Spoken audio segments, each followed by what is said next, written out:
একজন ব্যাটসম্যানের প্রথম 10টি ইনিংসের গড় রান 47 ছিল। 11তম ইনিংস ইংল্যান্ডের বিরুদ্ধে খেলার পর তার গড় রান 4 বৃদ্ধি পেয়েছে।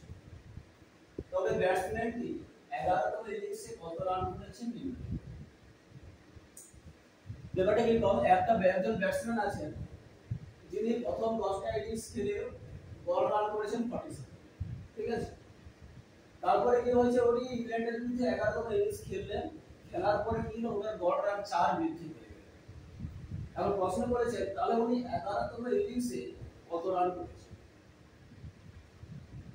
তাহলে কিভাবে বের করব না, 11তম ইনিংস খেলার পর ওনার যে মোট রান হয়েছে আর প্রথম 10টা ইনিংসের যে ওনার মোট রান, এই দুটো রানকে বিয়োগ করে দিলে ওনার 11তম ইনিংসের রানটা আমরা পেয়ে যাবো। এখন সেটাই করি যে প্রথম 10টি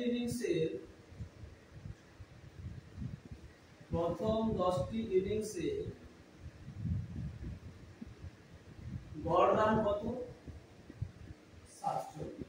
তাহলে প্রথম 10টি ইনিংসের মোট রান কত হবে, 47 * 10 =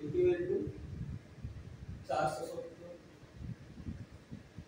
এবারে 11তম ইনিংস খেলার পরে গড় রান 4 বৃদ্ধি পেয়ে গেছে। তাহলে 11তম ইনিংস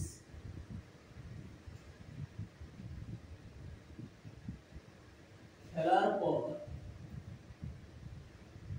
গড় রান কত হয়েছে, আগে ছিল গড় রান 47, এখন 4 বৃদ্ধি পেয়েছে, তাহলে কত হবে, 47 + 4 = 51।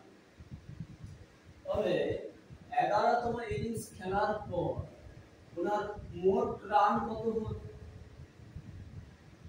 51 * 11, কারণ 11টা ইনিংস আর গড় রান এখন 51, তাহলে 51 * 11 সমান কত হবে,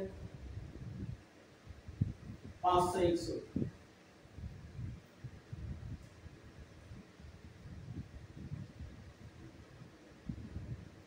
এরা প্রশ্ন কি বলেছে, ওই ব্যাটসম্যানটি 11তম ইনিংসে কত রান করেছেন। তাহলে ব্যাটসম্যানটি 11তম ইনিংসে কত রান করেন,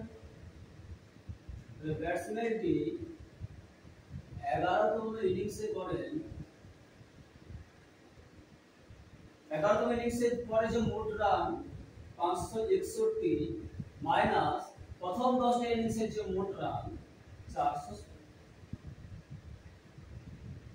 এটা কত হবে, 1/991। তাহলে ব্যাটসম্যানটি 11তম ইনিংসে কত রান করেছেন, 91।